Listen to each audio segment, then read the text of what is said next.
Hello, sweet dreamer. Snuggle down deep and close your eyes, or let them gently gaze at our secret place tonight. We are in the Magical Library Loft.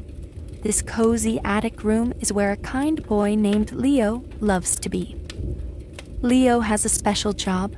He is the unofficial Librarian of Quiet Corners.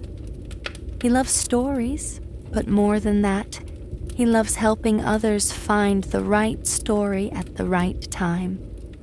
One snowy evening, Leo was organizing the books on the bottom shelf. He was very excited because tomorrow was his turn to help his neighbor, Mrs. Willow, carry in her firewood. But Mrs. Willow was very old, and she always took a long time to get ready. Leo thought, I wish tomorrow would come right now, and I wish Mrs. Willow would be fast. I want to help her, but I also want to get back here to read my new adventure book. As Leo was wishing for things to speed up, he heard a quiet thump from the floor above. It was his older sister, Clara, trying to stack some heavy old dictionaries back on a shelf. Clara was having a difficult day. She had lost her favorite pen and couldn't find her school paper. The books kept slipping. Clara let out a frustrated sigh. She wanted the task to be done immediately, but the books were heavy and her mind was rushing. She tried to hurry, and thump. Another book slid right to the floor. Leo looked at Clara, then at the cozy, slow flickering fire beside him. He remembered how the fire takes a long time to build into a warm glow, and the snow outside takes hours to drift to the ground. He realized that rushing never helps things. Instead of rushing to his own book, Leo climbed the few steps to the main room. He didn't ask Clara what was wrong.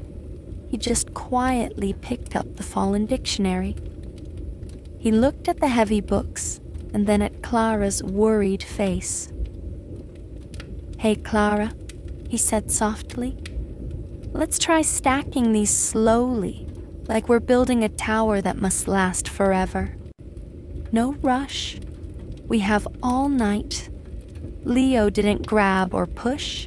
He simply held the books steady and guided Clara to slide them onto the shelf one by one.